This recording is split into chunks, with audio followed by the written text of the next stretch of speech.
ആരെങ്കിലും ഉണ്ടോ? ഹംസഭായ വരാൻ പോയി നോക്കി ഒന്നും കൂടി പോയി നോക്കിയാൽ ഉണ്ടോ?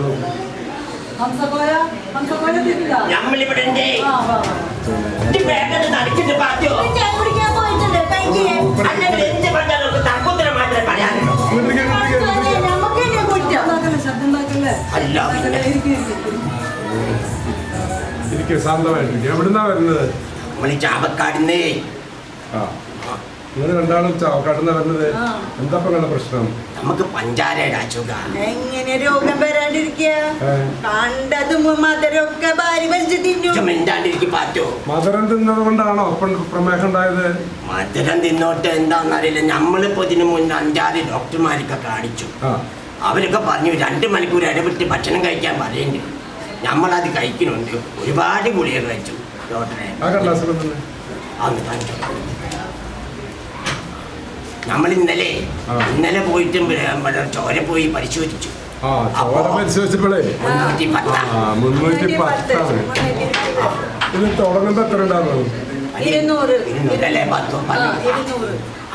അപ്പൊ മരുന്നും ശരിക്കും കഴിച്ചിരുന്നു. പിന്നെന്താ ഉണ്ടായെന്ന് പറഞ്ഞേ?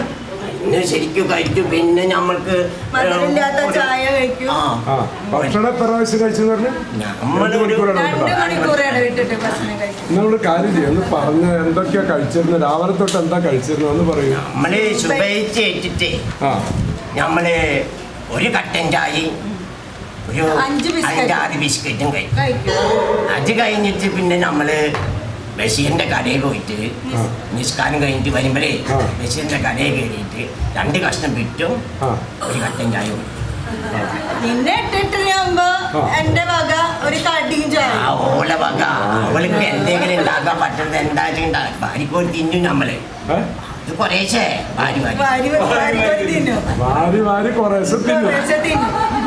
ഉണ്ടാക്കണതല്ലേ. നമ്മളെ കടശാലൊക്കെ കഴിഞ്ഞിട്ട് കഷ്ടപ്പെട്ട് നമ്മൾ വരുമ്പോ ഉണ്ടാക്കണതാണ്. നമുക്ക് തിന്നാതിരിക്കാൻ പറ്റുമോ? പിന്നെ ഡോക്ടർ പറഞ്ഞിട്ടുണ്ടല്ലോ അല്ലേ? 2 മണിക്കൂർ ഇടവിട്ട് കഴിക്കാൻ പറഞ്ഞു. എന്നിട്ട് ബാക്കിയൊന്ന് പറയും. അത് കഴിഞ്ഞാൽ പിന്നെ എപ്പോഴാണ് ഭക്ഷണം കഴിക്കുന്നത്? നമുക്ക് ഉച്ചയ്ക്ക് ചോറ് കഴിക്കും. അതിലിടയ്ക്ക് ബഷീറിന്റെ കടയിൽ നിന്ന് 2 നെയ്പത്തിരി ഒരു ചായയും കൂടി. അപ്പൊ നിങ്ങളെ മധുരം കഴിക്കരുന്ന പറഞ്ഞിട്ടുണ്ടോ? പിന്നെ എന്തും തിന്നാം. അങ്ങനെ പറഞ്ഞത് പക്ഷേ പഴം വിടില്ല. കഴിക്കണ്ട പറഞ്ഞാ കേൾക്കൂല.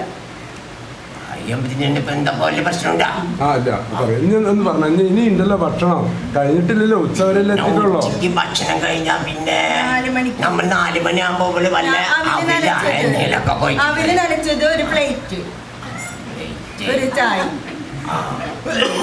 അത് കഴിഞ്ഞാ പിന്നെ രാത്രി ആകുമ്പോ നമുക്ക് ഗോതമ്പിന്റെ വല്ല ചപ്പാത്തിയും പിന്നെ വല്ല മീൻകറിയാ പൊരിച്ചതാ. അത് നമ്മള് നിസ്കാരം കഴിഞ്ഞ് വരുമ്പോഴേക്കൊക്കെ പോലെ സന്തോഷമായിട്ട് ഉണ്ടാക്കിക്കും.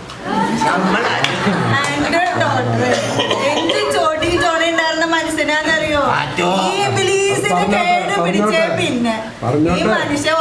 ഇവിടെ ഈ സ്വഭാവം കാരണം നമ്മൾ ഈ അസുഖമാരത്ത് സമാധാനം വേണ്ടേ മനസ്സിലേക്ക്? അപ്പൊ തിന്നിട്ടുണ്ടായതല്ല. എനിക്കും പറയണ്ടേ നിനക്കിത് ഭക്ഷണം കഴിച്ചിട്ടുണ്ടായ രോഗമല്ല. ഞങ്ങൾക്കറിയാം ഇതെന്താന്ന്. നമ്മള് ഡോക്ടർമാര് പറയുന്ന പോലെ നമ്മൾ കേട്ടു. ഇങ്ങനെ പിന്നെ നമ്മളെ സുഹൃത്ത് പറഞ്ഞപ്പോഴാണ് ഇങ്ങനെ മരുന്നില്ലാണ്ട് ചികിത്സിക്കുന്ന ഒരു സ്ഥലം ഉണ്ടെന്നൊക്കെ പറഞ്ഞിട്ടാണ് നമ്മൾ വന്നത്. അതെ, നമുക്കൊന്ന് നോക്കാം. ഏതായാലും ഇവിടെ എത്തിയില്ലേ?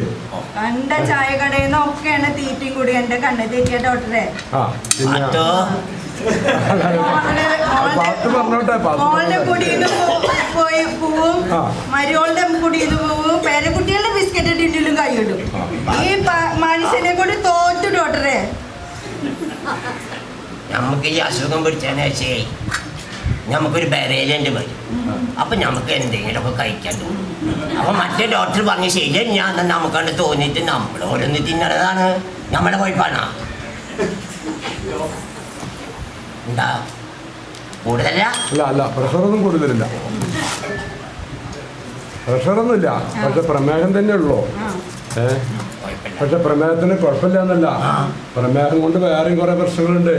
അതല്ല ഇപ്പൊ നേരത്തെ പാർട്ടി പറഞ്ഞത്. അത് അതിന്റെ ഭാഗമാണ്. സമാധാനം വേണ്ടേ മനസ്സിലായി? അയ്യോ, സമാധാനക്കേട് വരുമ്പോ തിന്നലാണ് പണി അല്ലേ? ഇതൊക്കെ പിടിച്ച ഞാനൊരു കാര്യം നിങ്ങളെ ഇതിനിപ്പോ ചെയ്യേണ്ടത് എന്താണെന്ന് ഞാൻ പറഞ്ഞുതരാം. നിങ്ങളിങ്ങനെ 7 നേരവും 10 നേരവും അല്ലെങ്കിൽ 2 മണിക്കൂർ ഇടവിട്ട് തിന്നതുകൊണ്ടൊന്നും പ്രമേഹം മാറില്ല. മധുരം കഴിക്കാതിരുന്നത് കൊണ്ടും പ്രമേഹം മാറില്ല. പ്രമേഹം മാറണമെങ്കിൽ അതിന് ഭക്ഷണത്തിൽ ഇത്തിരി അത് ചിട്ടൊക്കെ ഉണ്ട്. അത് ഞാൻ പറഞ്ഞുതരാം. കുറെ തിരക്ക് സമാധാനമായിട്ടിരിക്കുക. എന്താ കാര്യം എന്നറിയോ? ഈ പണ്ടൊക്കെ പ്രമേഹം പണക്കാരുടെ അസുഖമെന്നല്ലേ പറഞ്ഞിരുന്നത്. അത് പണം ഉള്ളത് കൊണ്ടല്ല പ്രമേഹം ഉണ്ടായത്. അവരിപ്പോ പോയ തിന്നണമാതിരി തന്നെ ഇടയ്ക്കിടയ്ക്ക് തിന്നിരുന്നു. അവരുടെ ധാരണ തിന്നുന്നത് നല്ല ആരോഗ്യം ഉണ്ടാക്കാൻ വേണ്ടിയിട്ടുള്ള ഒരു പരിപാടിയാണെന്ന് ധരിച്ചിട്ട് അവരങ്ങനെ അങ്ങനെ തിന്നിട്ടാണ് അവരുടെ ഈ ദഹിപ്പിക്കുന്ന കുറെ ഭാഗങ്ങളുണ്ടല്ലോ, അതിനൊക്കെ ക്ഷീണം വന്നു. അതാണ് ഈ പ്രമേഹം എന്ന് പറയുന്നത്. അപ്പൊ അങ്ങനെ ക്ഷീണം വന്നാ എന്താ ചെയ്യേണ്ടത് വെച്ചിട്ടാ, ആ ക്ഷീണം വന്ന ഭാഗത്തിന് ഇത്തിരി റെസ്റ്റ് കൊടുക്കണം. റെസ്റ്റ് ഇപ്പൊ എങ്ങനെയാ വെച്ചാല് തിന്നാ പണി ഉണ്ടെങ്കിൽ തിന്നാണ്ടിരുന്ന പണിയില്ല. അതെന്താ റെസ്റ്റ്?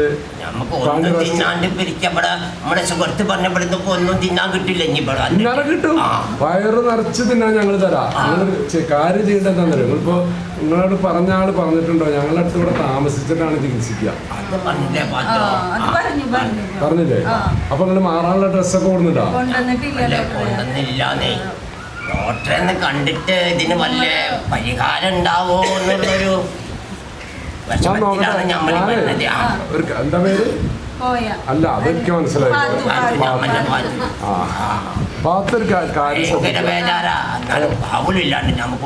അതെ, അവളെ പിടിക്കണം ഞാൻ പോലില്ല. അവളില്ലാണ്ട് അവൻ്റെ പോണ്ട. അല്ലാതെ അവള് കൂടെ ഉണ്ടായിക്കോട്ടെ. അതൊന്നും ഞാൻ എഴുതാൻ പോണേലില്ല. നിങ്ങൾ തമ്മിൽ പിരിയേണ്ട കാര്യം നല്ല ഇപ്പൊ ഞാൻ എഴുതാൻ പോണത്. ഭക്ഷണം ഒന്ന് ശ്രദ്ധിക്കണം. ഇനി ഞാൻ കുറച്ച് ഭക്ഷണമൊക്കെ എഴുതി തരാം. ആ എഴുതി തന്ന ഭക്ഷണമാണ് ഇനി കഴിക്കേണ്ടത്. അപ്പോൾ ഒരു കുഴപ്പമുണ്ടാവില്ല. ഞങ്ങൾ പറയണ നേരം, ഞങ്ങൾ പറയണ ഭക്ഷണം കുറച്ചധികം പച്ചക്കറിയൊക്കെ തിന്നണം.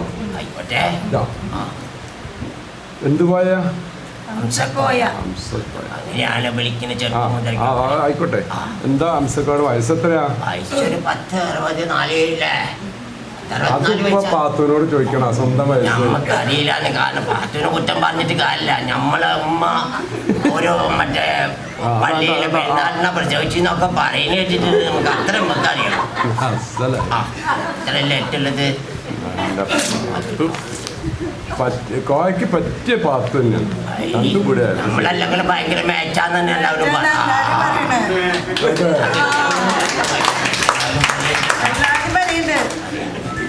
പക്ഷെ തൊഴിലെന്തായാലും ഇല്ല. അത് നമുക്കെല്ലാവരും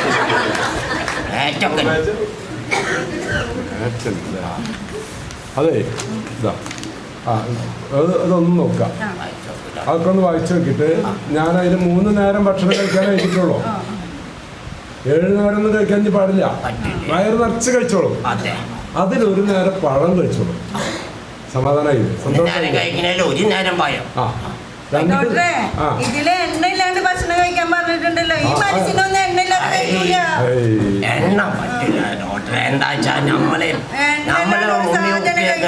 നമ്മള് വളപ്പിൽ ഉണ്ടാക്കുന്ന നാളികേരം മുഴുവനും ഒളിച്ചൊടച്ചിട്ട് നമ്മളെ മക്കൾക്കും പേരക്കുട്ടികൾക്കും ഒക്കെ അതിന്റെ വെളിച്ചെണ്ണ കൊണ്ടുപോയി കൊടുക്കേ. അങ്ങനെ അത് മാത്രമേ നമ്മൾ ഉപയോഗിക്കാറുള്ളൂ. അതുകൊണ്ട് എണ്ണയുടെ കാര്യത്തിൽ ഒരു തീരുമാനം എന്തായാലും ചെയ്തേ പറ്റും. അപ്പോഴേ എന്നാ ഒരു കാര്യം ചെയ്തോ, കടി വറുത്തോ. ആയിക്കോട്ടെ.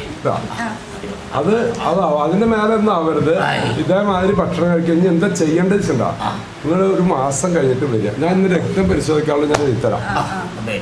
1 മാസം കഴിഞ്ഞിട്ട് ഒന്ന് വരിക. വരുമ്പോ മാറാനുള്ള ഡ്രസ്സൊക്കെ കൊണ്ടുവരാം.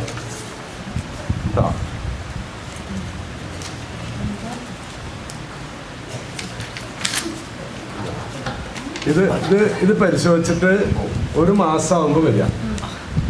അതുവരെ ഈ ഭക്ഷണമൊക്കെ തന്നെ തുടരുകയും ചെയ്യാം. വരുമ്പോ മാറാനുള്ള ഡ്രസ്സൊക്കെ കൊണ്ടുവരിക.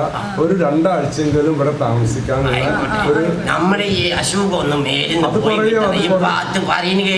അത് കേട്ടു, എനിക്ക് മനസ്സിലായി. പാട്ട് പറഞ്ഞിക്ക് മനസ്സിലായി. അപ്പൊ അത് 2 ആഴ്ച ഇവിടെ താമസിക്കാൻ തീരുമാനിക്കാം. ആയിക്കോട്ടെ. താമസിച്ചിട്ട് നമുക്ക് എന്താ വേണ്ടുന്ന അപ്പം കാര്യങ്ങളൊക്കെ ശരിയാക്കി എടുക്കാം.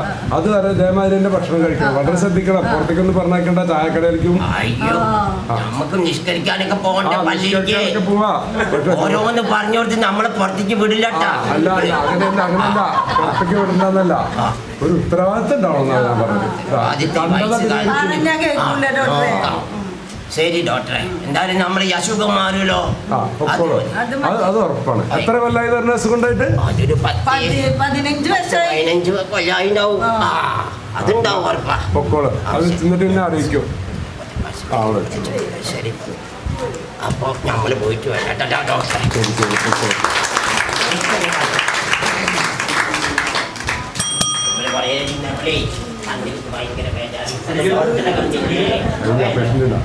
ഒരു കമ്മത്ത് വരാന്നുണ്ട് 2 മണിക്ക് വരാൻ. കമ്മത്തിന്റെ ബുക്കിംഗ് 2 മണിക്ക് ശേഷമാണ്. വേറെ ആരും ഇല്ല. കമ്മത്ത് 2 മണിക്ക് വരട്ടെ. ഞാൻ പോയിട്ട് ഭക്ഷണം കഴിച്ചിട്ട് വരാം. കമ്മത്തിനോട് വന്നാ ഇവിടെ ഇരിക്കാൻ പറ്റും.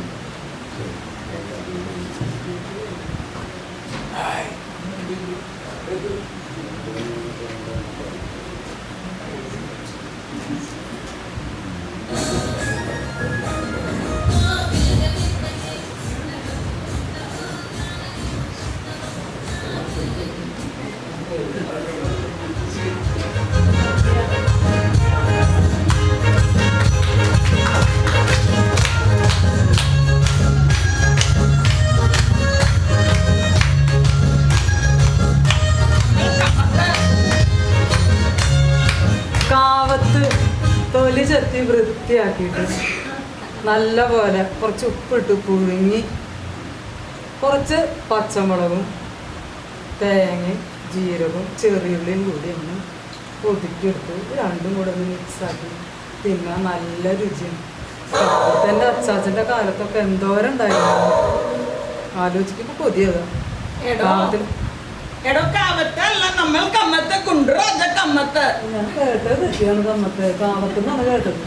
നമ്മൾ കമ്മത്തെ നമ്മളെ കൊതിപ്പിക്കാൻ കൊടുത്തു. എനിക്ക് അപ്പോയിന്റ്മെന്റ് ഉണ്ട്.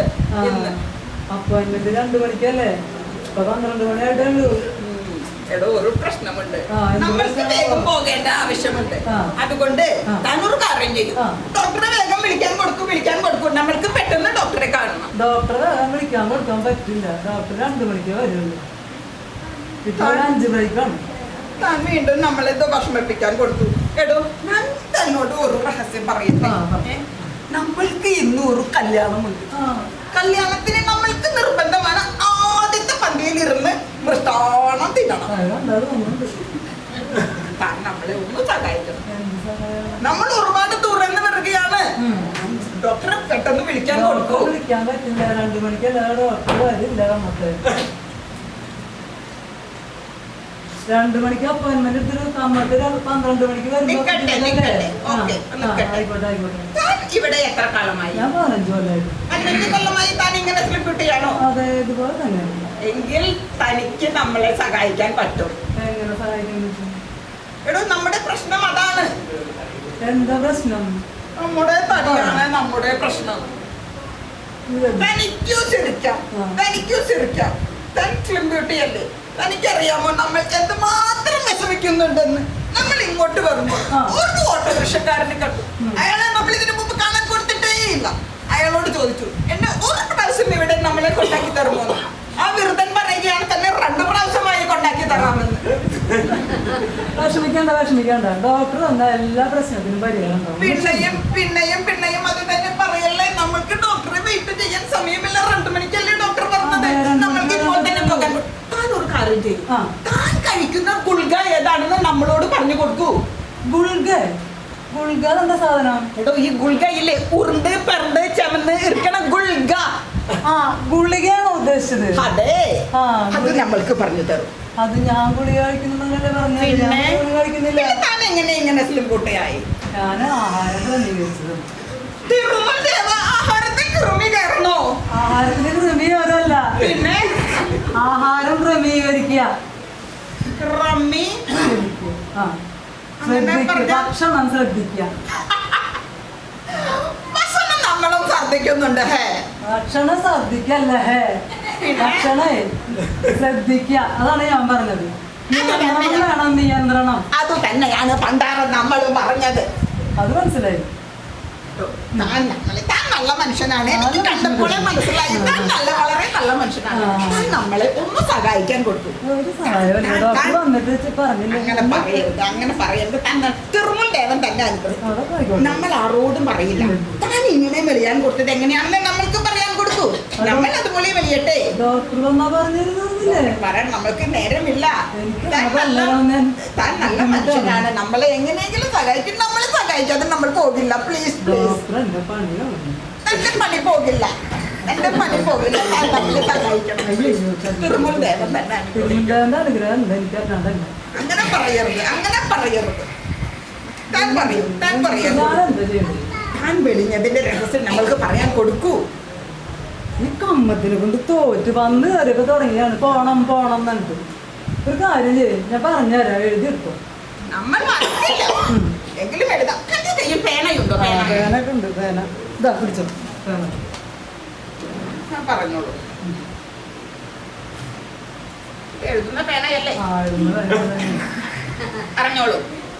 രാവിലെ രാത്രി അല്ല രാവിലെ രാവിലെ ഫ്രൂട്ട്സ് ആണ് നല്ലത്. ഫ്രൂട്ട്സ് കഴിക്കുക. ഒരുപാട് പൈസയാണ്. ആപ്പിൾ, മുന്തിരി, ഓറഞ്ച്, പൈനാപ്പിൾ എല്ലാം. ആപ്പിളും ഓറഞ്ചും മുന്തിരി ഒന്നും വാങ്ങണ്ട. പിന്നെ ഈ ചക്ക, മാങ്ങ, പേരയ്ക്ക, വീട്ടിലുണ്ടാകുന്ന പഴം അതൊക്കെ കഴിച്ചാൽ പോരെ? കുഴപ്പമില്ല, കുഴപ്പമില്ല. അപ്പൊ എഴുതിക്കോ. രാവിലെ ഒരു ചെറുപഴം, ഒരു കുല മുന്തിരി എഴുതി എഴുതില്ലേ? അപ്പൊ ഒരു കാര്യം, ഉച്ചക്ക് തവിട് കളഞ്ഞ അരി ഒരു കപ്പ് കഞ്ഞി വെച്ച് കഴിക്കുക. കഞ്ഞി വെച്ച് ഒരു കപ്പ് ഇടാം. പിന്നെ പച്ചക്കറി വേവിച്ചത് ധാരാളം കഴിക്കണം അതിൻ്റെ കൂടെ. ധാരാളം. എടോ, ഒരു സന്ദേഹം. നമ്മൾ ഈ കഞ്ഞി കുടിക്കുമ്പോൾ അതിൽ കുറച്ച് നെയ്യ് ചേർക്കണമോ? കമ്മത്ത് തടി കുറയ്ക്കാവുന്നുള്ളതല്ലേ? അതേലോ. അപ്പൊ നെയ്യിന്റെ ആവശ്യം എന്തിനാ? നെയ്യ് വേണ്ട. പിണങ്ങണ്ട, നമ്മൾ ചേർക്കില്ല. പറഞ്ഞോളൂ.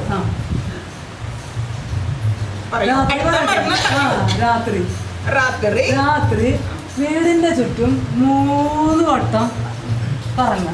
അത് കൂടാതെ ഒരു 3 വട്ടം, അങ്ങനെ വീണ്ടും ഒരു 3 വട്ടം, ഒരു 10 വട്ടമാണ് കറങ്ങുക. വീടിന്റെ ചുറ്റും ഒരു 10 വട്ടം നടക്കുക. നമ്മൾ നടക്കണം.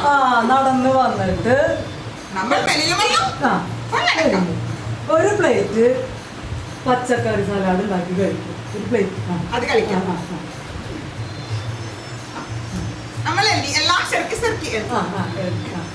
ഇങ്ങനെയാണോ നമ്മൾ കഴിക്കുന്നത്? ഇതുപോലെ അങ്ങ് കഴിച്ചാല്, ഒരു മാസം കഴിച്ചാല് കമ്മത്തിന്റെ ഈ കാണുന്ന തടി പറ്റണോ? അതെ അതെ, അങ്ങോട്ട് ഇടം ഒന്നും വിളിക്കല്ലേ. കമ്മത്ത് എന്നെ ബുക്ക് ചെയ്ത ആളല്ലേ, എന്നോട് അന്ന് ഫോൺ വിളിച്ച് രജിസ്റ്റർ ചെയ്തല്ലേ?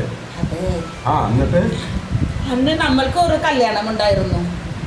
അപ്പോൾ നമ്മൾക്ക് ആദ്യത്തെ പന്തിയിൽ ഇരിക്കണ്ടേ, അല്ലെങ്കിൽ ഭക്ഷണം ശരിക്ക് കഴിക്കാൻ പറ്റില്ലല്ലോ.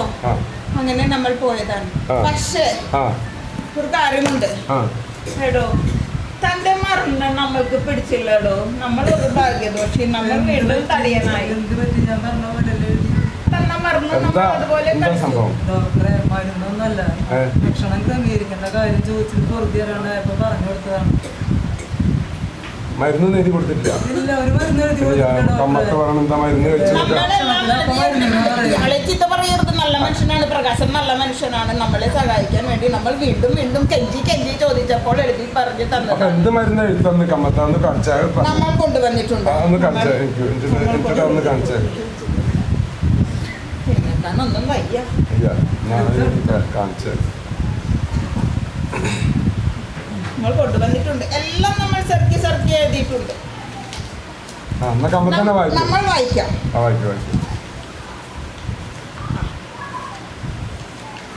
വേഗം വായിക്കും കമ്മത്തെ, സമയം പോയിട്ടുണ്ട്. രാവിലെ ഫ്രൂട്ട്സ് നമ്മൾ സെർച്ച് എഴുതിയെന്ന് പറഞ്ഞില്ലേ? രാവിലെ ഫ്രൂട്ട്സ്, പഴം, ഒരു മുന്തിരി. ഞാനങ്ങനെ നല്ലട്ടോ പറഞ്ഞു. ഞാൻ പറഞ്ഞു കൊടുത്തത് ഒരു ചെറുപഴം ഒരു കിലോ മുന്തിരിയാണ്. നേരെ തിരിച്ചൊക്കെ കേൾക്കട്ടെ. ഇനി എന്താ എഴുതിയിട്ടുള്ളത്. നമ്മൾ ഉച്ചത്തെ മറന്ന് വായിക്കട്ടെ. മരുന്നല്ല കമ്പത്തെ. സോറി പ്രകാശൻ, നമ്മൾ വായിക്കട്ടെ. നമ്മൾ വായിക്കട്ടെ. ഉച്ചയ്ക്ക് തവിടു കളഞ്ഞ അറിയുടെ കഞ്ഞി ധാരാളം കുടിക്കാം. കപ്പിലൊളിച്ച് കുടിക്കണം. കൂടെ ഒരു ചെറിയ പച്ചക്കറി വേവിച്ചത്. ഇതാണ് ഇപ്പൊ ഉച്ചക്ക് കഴിച്ചത്. ഉച്ചത്തെ മറന്ന് അല്ലേ പ്രകാശൻ? സാറേ ഇങ്ങനെയല്ല പറഞ്ഞു കൊടുക്കുന്നത്. ഒരു കപ്പ് കഞ്ഞി കുടിക്കാനാ പറഞ്ഞത്. അതാണ് ഇങ്ങനൊക്കെ ആക്കിയത്. പച്ചക്കറി ധാരാളം വേവിച്ചത് കഴിക്കാൻ. അങ്ങനെ തന്നെയാവും. അല്ലാണ്ട് ഒരു കപ്പ് അല്ല ധാരാളം കഞ്ഞി കുടിക്കാൻ ആരായി തരാ? നമ്മൾക്ക് തെറ്റിയല്ലേ? തെറ്റിയിട്ടുണ്ടാവും. ഇതിപ്പോ നമ്മളെ കോയ പോയില്ലേ? അത് പറയുന്നതിന് മുമ്പ് കമ്മത്തിനോടൊരു കാര്യം പറയട്ടെ. തൊട്ട് മുമ്പ് ഒരു കോയ വന്നിവിടെ. ആ കോയോട് ഞാൻ പറഞ്ഞു കടുക് വറുത്തോളാൻ വേണ്ടി പറഞ്ഞിട്ടുണ്ട്. അതാണ് അവര് കോയും പാത്രമൊക്കെ കൂടിയിട്ട് വെളിച്ചെണ്ണില്ലാണ്ട് പറ്റില്ല എന്ന് പറഞ്ഞപ്പോൾ ഞാൻ പറഞ്ഞു അതിനോട് കടുക് വറുത്തോളാം. എന്താ കമ്മത്തിന് മനസ്സിലായി? കടുക് വറുക്കാൻ എന്താ മനസ്സിലായി? നമ്മൾക്ക് അറിയാം. വെളിച്ചെണ്ണയിൽ കടുക്, മുളക്, എല്ലാം ഇട്ട് ഇങ്ങനെ നമ്മുടെ ഭാര്യ ഒളിക്കുന്നത് നമ്മൾ കണ്ടിട്ടുണ്ട്. അന്നാ ആ കടുക് വറുത്തോളാനാണ് ഞാൻ പറഞ്ഞത്. ഈ കോയ എന്താ ചെയ്തെന്നറിയോ? കോയ കടുവ് എന്ന് പറഞ്ഞൊരു മീനുണ്ട്. അതിനെ മേടിച്ച് വറുത്ത് തിന്നു. അപ്പൊ മണ്ടന്റെ അപ്പൊ എന്താ ബാക്കിയുള്ള പറയും? അപ്പൊ തിരുമണ്ടനാണെന്ന് പറയാം. ബാക്കിയുള്ള വായിക്കും. വായിക്കും. രാത്രി നമ്മൾ അത് ഇരുന്നിട്ട് പറഞ്ഞാൽ പറ്റില്ല. നമ്മളോട് പ്രകാശൻ പറഞ്ഞത് രാത്രി നമ്മുടെ വീടിന് ചുറ്റും ഒരു പ്രാവശ്യം മന്ദം മന്ദം മന്ദം മന്ദം മന്ദം മന്ദം ഇങ്ങനെ നടക്കണം. പ്രകാശം പറഞ്ഞത്. പിന്നെ 10 പ്ലേറ്റ് വെജിറ്റബിൾ സാലഡ് കഴിക്കണം. എന്താ പ്രകാശം കാണിച്ചു? എന്താ സംഭവം? എന്താ അയാളെ വഴക്ക് പറയരുത്. അയാളുടെ വഴക്കുമല്ല, കേൾവിക്ക് വല്ല കുഴപ്പമുണ്ടോ? പിന്നെന്താ? പക്ഷെ നമ്മൾക്ക് ഒരു സംശയമുണ്ട്, ഒരു സന്ദേഹമുണ്ട്. അന്ന് പ്രകാശൻ നമ്മൾക്ക് ഈ മരുന്ന് പറഞ്ഞു തരുമ്പോൾ ഇതിന്റെ കൂടെ ഈ മരുന്ന് കഴിക്കേണ്ടത് ആഹാരത്തിന് മുമ്പോ പിമ്പോ എന്ന് പറഞ്ഞില്ല. ഡോക്ടർ പ്രകാശന്റെ ചിത്ത പറയരുത്. അതിന് പരിഹാരം നമ്മൾ തന്നെ കണ്ടു. നമ്മൾ രാത്രി 10 ചപ്പാത്തിയും കുറുമക്കറിയും കഴിച്ചിട്ടുണ്ട്. അപ്പോൾ അതുകൊണ്ടുള്ള പ്രശ്നം ഉണ്ടാകില്ല. സാറേ ഞാൻ പറഞ്ഞത് ഇങ്ങനെയല്ല. ഞാൻ പറഞ്ഞത് വീടിന് ചുറ്റും 10 പ്രാവശ്യം നടക്കാൻ പറഞ്ഞു. 3 എന്നൊക്കെ പറഞ്ഞിട്ട് 10 പ്രാവശ്യം നടക്കാൻ പറഞ്ഞു. അത് കഴിഞ്ഞിട്ട് ഒരു പ്ലേറ്റ് സലാഡ് കഴിക്കുന്ന കാര്യമാണ് ഞാൻ പറഞ്ഞത്. ഇതിങ്ങനൊക്കെ ആവുമെന്ന് ഞാൻ വിചാരിച്ചില്ല സാറേ. നമ്മൾ ഒരു ഭാഗ്യദോഷി. എല്ലാം തെറ്റി എഴുതിയെടുത്തു. നമ്മളൊരു മണ്ടൻ അല്ല. അങ്ങനെയല്ല പറയേണ്ടത്. ഡോക്ടർ, ഭക്ഷണം നമ്മുടെ ഒരു വീക്ക്നെസ് ആണ്. നമ്മൾ മുമ്പ് ഇതുപോലെ തടിയനായിരുന്നില്ല. നമ്മൾ ഇയാളെ പോലെ നിറഞ്ഞ സുന്ദരനായിരുന്നു. ഓരോ വിഷമങ്ങൾ വിഷമിക്കാൻ നമ്മൾ ഇങ്ങനെ തടിയനായതാ. നമ്മൾക്ക് ഭക്ഷണം കഴിക്കണം, വിഷമിക്കാൻ. ഇതാണ് കാര്യം. കമ്മത്തെ കാര്യം. കമ്മത്ത് മാറാനുള്ള ഡ്രസ്സ് ഇങ്ങനെ കൊണ്ടുവന്നിട്ടുണ്ടാവും. കുറച്ച് ദിവസം ഇവിടെ താമസിക്കണം. അതാ ചോദിക്കുന്നത്. നമ്മുടെ ഡ്രൈവർ പുറത്തുണ്ട്. വിളിച്ചു പറഞ്ഞാൽ അതൊക്കെ ഒരു സമയമുണ്ട്. ഡ്രസ്സ് കൊണ്ടുവരുമോ? ഇവിടത്തെ പ്രത്യേകത എന്താണെന്നറിയാം, ഈ വിഷമിക്കാൻ കൊടുക്കലില്ല. അപ്പൊ വിഷമിക്കാൻ കൊടുത്താലല്ലേ തിന്നണ്ടോ? ഭക്ഷണം നല്ല ഇഷ്ടമാണ്. അത് കമ്മത്ത് പറയണെന്താ, ഞാൻ പറയണെന്താ വെച്ചാൽ കമ്മത്ത് കേൾക്കൂ. ഇവിടെ വിഷമിക്കാൻ കൊടുക്കലില്ല. ഇവിടെ ക്യാരം ബോർഡ് കളിക്കാം, പാട്ട് പാടാം. പാട്ട് പാടാൻ നമ്മൾക്ക് ഇഷ്ടമാണ്. പക്ഷെ നമ്മൾക്ക് പാടാൻ അറിയില്ല. എന്തെങ്കിലും നമ്മൾ പാടും. നമ്മുടെ ഭാര്യ പറയും നിങ്ങൾ പാടിയാൽ തല്ലിക്കൊള്ളുമെന്ന്. അതൊന്നും ഞങ്ങളിവിടെ വേറെ കുറെ ആൾക്കാരും കിട്ടാ. അവരവിടുന്ന് പറഞ്ഞേക്കാനുള്ള പരിപാടി ഒന്നും ചെയ്യലേ. നമ്മൾ നല്ല മനുഷ്യനാണ്. അതെ, നല്ല സന്തോഷം. അതെനിക്കറിയാം. കമ്മത്ത് വരണേണ്ടപ്പോ തന്നെ കാല് നല്ല മനുഷ്യനാണെന്ന് മനസ്സിലായി. കമ്മത്ത് ഒരു കാര്യം ചെയ്യൂ, ഡ്രൈവറോട് പറഞ്ഞിട്ട് മാറാനുള്ള ഡ്രസ്സൊക്കെ കൊണ്ടുവരാം. കമ്മത്ത് കുറച്ച് ദിവസം ഇവിടെ താമസിക്കുക. ഇവിടെ താമസിക്കുമ്പോൾ എപ്പോഴും സന്തോഷം മാത്രം. നമ്മൾ ഇപ്പോൾ തന്നെ ഇവിടെ താമസിക്കാൻ കൊടുക്കാം. ഡ്രൈവറോട് ഡ്രസ്സ് കൊണ്ടുവരാൻ പറയാം. അപ്പോൾ ഇവിടെ എല്ലാ കാര്യങ്ങൾക്കും സന്തോഷം ഉണ്ടാവുള്ളൂ. എന്തുണ്ടാവുമ്പോഴും സന്തോഷം. അപ്പൊ സന്തോഷം വരുന്ന കാരണം പിന്നെ ഭക്ഷണം കഴിക്കാൻ തോന്നില്ലല്ലോ. ഒരു കാര്യം ചോദിക്കട്ടെ, ഒരു കാര്യം. നമ്മൾ അങ്ങനെയൊക്കെ ഇവിടെ താമസിച്ചാൽ ഇയാളെ പോലെ വെളിയാൻ കൊടുക്കുമ്പോ നമ്മുടെ ഒരു ആഗ്രഹമാണ്, അന്ത്യാഭിലാഷമാണ്. വെളിയണം. അയാളെ പോലെ ആവുമോ എനിക്കറിയില്ല. കാരണം കമ്മത്തിനെ പോലെ ആവും. ഈ കമ്മത്തല്ല, യഥാർത്ഥ കമ്മത്ത് എന്താണോ അതായി കിട്ടും. അത് ഇയാളെ പോലെ അങ്ങനെയാണെങ്കിൽ കമ്മത്തിന് അങ്ങോട്ട് കൊണ്ടുപോകുള്ളൂ. നമുക്കിവിടെ അഡ്മിറ്റ് ആവട്ടെ. പിന്നെ കോയക്ക് ഏതാ റൂം കൊടുത്ത്? അതിന്റെ 30 അല്ലേ കൊടുത്ത്? കുറച്ച് വ്യത്യാസമായിട്ട് കൊടുക്കുള്ളൂ. അടുത്തടുത്ത് കൊടുക്കണ്ട.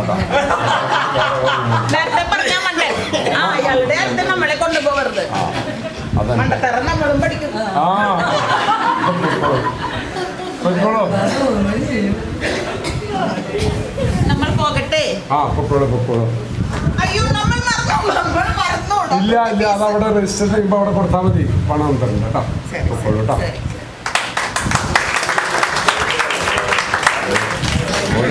ഇതുപോലെ ഓരോ കമ്മത്തമാരും ഓരോ കോയമാരും വന്നാൽ എന്തായിരിക്കും സ്ഥിതി?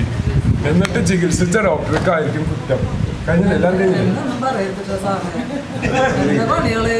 കണ്ടാലറിയില്ലേ, ആളുകളെ കണ്ടാറിയില്ലേ? കാര്യമില്ല, ശ്രദ്ധിച്ചാൽ മതി. അവസാനിച്ചു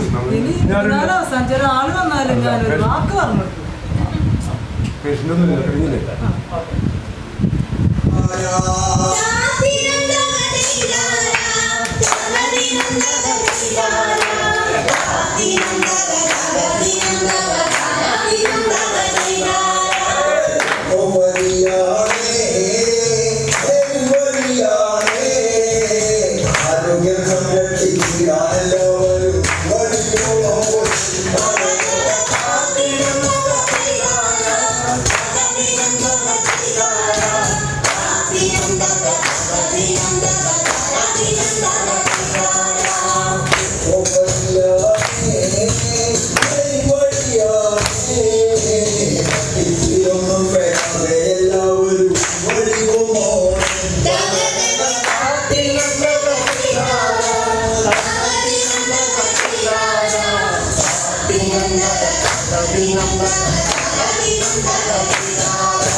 ഡോക്ടർ രാധാകൃഷ്ണൻ ഉൾപ്പെടെ നമ്മളിൽ ഒരുവനായി അഭിനയിക്കുകയും നമുക്ക് ഏറ്റവും വലിയ ഒരു സന്ദേശം നൽകുകയും ചെയ്ത ഈ നാടകത്തിൻ്റെ മുഴുവൻ അഭിനേതാക്കൾക്കും ഹൃദയത്തിൻ്റെ ഭാഷയിൽ, പ്രത്യേകിച്ച് ജീവ ഗുരുവായൂരിൻ്റെ പേരിൽ കൂടി ഞങ്ങൾ ഏറ്റവും വലിയ അനുഗ്രഹം ചൊരിയുന്നു. അതോടൊപ്പം തന്നെ എല്ലാവിധ ഭാവുകങ്ങളും തരും. നമ്മുടെ ജീവിതബന്ധിയായ ആ സന്ദേശം നമുക്ക് നന്മയോടെ പ്രചരിപ്പിക്കാൻ നമുക്ക് ഓരോരുത്തർക്കും കഴിയട്ടെ എന്നുകൂടി ഈ സന്ദർഭത്തിൽ പറയുകയാണ്. അതിന് ഉതകുന്ന രീതിയിലുള്ള പരിപാടികൾ, കർമ്മ പരിപാടികൾ പ്ലാൻ ചെയ്തുകൊണ്ട് വ്യത്യസ്ത തലങ്ങളിലേക്ക് ഇതിൻ്റെ സന്ദേശം കൂടുതൽ വ്യാപിപ്പിക്കുന്നതിന് വേണ്ടിയുള്ള ഊർജ്ജസ്വലമായ പ്രവർത്തനങ്ങൾക്ക് നമുക്ക് നേതൃത്വം കൊടുക്കാമെന്ന് മാത്രം ഓർമ്മിപ്പിച്ചുകൊണ്ട് ഒരിക്കൽ കൂടി ഹൃദയ അഭിവാദ്യങ്ങൾ നേരുന്നു. ജൈവ വിപ്ലവ അഭിവാദ്യങ്ങൾ. ഈ നാടകത്തെക്കുറിച്ച് പറയുകയാണെങ്കിൽ ഈ കലയ്ക്കും സംഗീതത്തിനും ഒക്കെ ഉള്ളൊരു വലിയ പവർ എന്താണെന്ന് ചോദിച്ചാൽ അത് മനുഷ്യരുടെ മനസ്സിലേക്ക് വളരെയധികം ആഴ്ന്നിറങ്ങും. ഒരു സർക്കാരോ അല്ലെങ്കിൽ ഒരു കോടതിയോ ഇടുന്ന ഓർഡറിനേക്കാളും കൂടുതലായിട്ട് ഒരു കലയ്ക്കും സംഗീതത്തിനും ഒക്കെ ചെയ്യാൻ കഴിയുമെന്നുള്ളതാണ് ഞാൻ മനസ്സിലാക്കിയിട്ടുള്ളത്. ആ നിലയ്ക്ക് ഈ നാടകം വളരെ ഇഫക്റ്റീവായിട്ടുള്ളൊരു സംഭവമാണ്. ഇത് സംവിധാനം ചെയ്ത ആളെ ഞാൻ പ്രത്യേകം അഭിനന്ദിക്കുന്നു. നമസ്കാരം. നമ്മുടെ ജീവയുടെയും നമ്മുടെയൊക്കെ നല്ല ജീവന പ്രസ്ഥാനത്തിൻ്റെ പരിപാടികളിലെ ഒരു തെരുവ് നാടകത്തിലേക്ക് ഇറക്കാൻ പറ്റിയൊരു നാടകമാണ് അതൊക്കെ. നമുക്കെല്ലാം ജനങ്ങളിലേക്ക് എത്തിക്കാൻ ഈ നാടകം നമ്മുടെ ഗുരുവായൂർ ടൗൺഷിപ്പിലോ അല്ലെങ്കിൽ നമ്മൾ 2-3 കവലകളിൽ നടത്തി കഴിഞ്ഞാൽ എനിക്ക് തോന്നുക നമുക്ക് കോരിത്തിരിക്കുന്നുണ്ട്. അപ്പോൾ ജനങ്ങളിലേക്ക് ഇത് ആഴ്ന്നിറങ്ങുന്നുള്ള കാര്യത്തിൽ ഉറപ്പാണ്. അപ്പോൾ നമുക്ക് അങ്ങനെ ഒരു വഴി കൂടി നമ്മൾ കണ്ടെത്തണം. നമ്മൾ ആ വഴിയിൽ നമ്മൾ അധികം ചിന്തിച്ചിട്ടില്ല. അപ്പോൾ ഞാൻ ഇപ്പോൾ അത് ആലോചിച്ചുകൊണ്ടിരിക്കുന്നത് നമ്മുടെ ഗുരുവായൂർ, പമ്മിയൂര്, ബുദ്ധിമുട്ടൂർ, ഇങ്ങനെ ഒരു 4 സ്ഥലം ചാവക്കാടൊക്കെ നടത്തുക കഴിഞ്ഞെങ്കിൽ എത്ര ജനങ്ങൾക്ക് ഇത് എത്തുന്നുള്ള നമ്മൾ ഇപ്പോൾ എല്ലാവരും അറിയണവരാണ്. അപ്പം നമ്മുടെ പുറം ജനങ്ങൾക്കും കൂടി എത്തണം. ഇങ്ങനെ അന്യം നിൽക്കാൻ സാധ്യതയുള്ള ചില സങ്കേതങ്ങളുടെ പുനരുപയോഗം കൊണ്ട് ഈ ചുരുങ്ങിയ സമയത്തിൽ ഗഹനമായിട്ടുള്ള കാര്യങ്ങൾ വളരെ ലളിതമായിട്ട് ഗ്രഹിക്കാനുള്ളൊരു സാധ്യത ഇതുകൊണ്ട് ഉണ്ടാകുന്നു എന്നുള്ളത് വലിയൊരു കാര്യം തന്നെയാണ്. അപ്പോൾ അതിന് നമ്മുടെ ഉള്ളിലൊക്കെയുള്ള പല ബിംബങ്ങളെ ഉപയോഗപ്പെടുത്തുക, അത് ആ ടൂളുകളെ ഉപയോഗപ്പെടുത്തുക എന്നുള്ളത് തന്നെയാണ്. അപ്പോൾ അത് പെട്ടെന്ന് അതിൻ്റെ വ്യാപനം ദ്രുതഗതിയിലാവുകയും ചെയ്യും. അതിനുള്ള സാധ്യതകൾ നഷ്ടപ്പെടുത്താതെ ഇങ്ങനെ ഒരു പ്രവണതയിലേക്ക് വന്നതിൻ്റെ ആ ഒരു പ്രത്യാശ ഗംഭീരമാണ് എന്ന് മാത്രം പറഞ്ഞുകൊണ്ട് നിർത്തട്ടെ. അതായത് ഓർത്തോപ്പതിയുടെ കാർത്തികൻ പറഞ്ഞ പോലെ ഓർത്തോപ്പതിയുടെ കോർ എന്താണെന്ന് ശരിക്കും ജനങ്ങളിലേക്ക് എത്തിക്കാൻ പറ്റിയ ഒരു ഉപാധിയാണ് ഈ നാടകം. അത് തെരുവ് നാടകമായിട്ട് ഇപ്പോൾ സൈക്കിൾ യാത്രകളൊക്കെ പോകുമ്പോൾ അവിടെ അവതരിപ്പിക്കാൻ പറ്റുമെന്ന് എനിക്ക് തോന്നുന്നു. പിന്നെ വർഷങ്ങൾക്ക് മുന്നേ എൻ്റെ മനസ്സിലൊരു ഐഡിയ ആയിരുന്നത്, കാരണം നല്ല നടീനടന്മാരെ വെച്ച് ഇത്തരം സ്കിറ്റുകൾ ചെയ്തിട്ട് ജനങ്ങൾക്ക് എത്തിച്ചാൽ ഈ പ്രമേഹം എന്ന് പറഞ്ഞ നിസ്സാരമായ രോഗമാണ്. അതാണ് ഇപ്പോൾ വളരെ വിപുലമായ തോതിൽ കേരളത്തിൽ ഒരു കുടുംബം എടുത്താൽ ഒരു 5 പേരുണ്ടെങ്കിൽ 4 പേർക്കും പ്രമേഹമാണെന്നുള്ളൊരു അവസ്ഥയിലേക്ക് എത്തുന്നൊരവസ്ഥയാണ് ഇപ്പോൾ ഉള്ളത്. അപ്പോൾ ഇതിനൊക്കെ ശരിക്കായ ഒരു മറുമരുന്നാണ് ഈ ഓർത്തോപ്പതി എന്നത്. അത് ജനങ്ങൾക്ക് എത്തിക്കാൻ ഇത്തരം സ്കിറ്റുകൾ സഹായിക്കും. ഇതിൻ്റെ പിന്നിൽ പ്രവർത്തിച്ച എല്ലാവർക്കും ഹൃദയംഗമായ നന്ദി രേഖപ്പെടുത്തുന്നു. ഒരുപാട് നാടകങ്ങൾ നമ്മുടെ നാട്ടിൽ അരങ്ങേറുന്നുണ്ട്. ദിവസങ്ങളോളം പഴക്കം അല്ലെങ്കിൽ ദിവസങ്ങളെടുത്തിട്ട് Tirur town hall, wagon tragedy town ഹാളിലൊക്കെ ഞാൻ പോയിട്ടുണ്ട് നാടകത്തിന്. അങ്ങനെ ഒരുപാട് സന്ദേശങ്ങൾ നൽകുന്ന നാടകങ്ങൾ. പക്ഷേ ആദ്യം സന്ദേശം നൽകേണ്ടത് നമ്മുടെ ആരോഗ്യത്തിനാണ്, നമ്മുടെ ആയുസ്സിനാണ്. അതാണ് ശരിക്ക് മിനിറ്റുകൾ കൊണ്ട്. അതുകൊണ്ട് വലിയ റിഹേഴ്സലൊന്നും ഉണ്ടായിട്ടില്ല എന്നാണ്, പക്ഷെ കാണാൻ ഭയങ്കര രസമുണ്ടായിരുന്നു. എല്ലാ കോമഡിയും എല്ലാ ചേരുവകളും ഉണ്ട് ശരിക്കും പറഞ്ഞാൽ. ഏതായാലും നന്ദി, നിങ്ങൾക്കൊക്കെ നമസ്കാരം. ഈ ഒരു നാടകം നേരിട്ട് കാണണം എന്നുള്ള ഒരാഗ്രഹത്തോടു കൂടിയാണ് ഞാൻ ഇവിടെ വന്നത്. അതേതായാലും അത് നന്നായി എന്ന് തന്നെയാണ് എനിക്ക് പറയാനുള്ളത്. വളരെ നന്നായിട്ടുണ്ടായിരുന്നു. സോമൻ അവതരിപ്പിച്ച കോയ മറക്കില്ല. അത് ജീവിക്കണ്ടായിരുന്നു കോയ. അതേപോലെ തന്നെ അതിനോടൊപ്പം നിൽക്കാൻ പാത്തു സിന്ധു അതിനോടൊപ്പം നിൽക്കാൻ വേണ്ടി നിന്നിട്ടുണ്ട്. വളരെ നന്നായിട്ടുണ്ട്. അവർക്ക് ശരിക്കും പറഞ്ഞാൽ അവർക്ക് ഒരു ഭാവി ഉണ്ട് തന്നെയാണ് പറയാനുള്ളത്.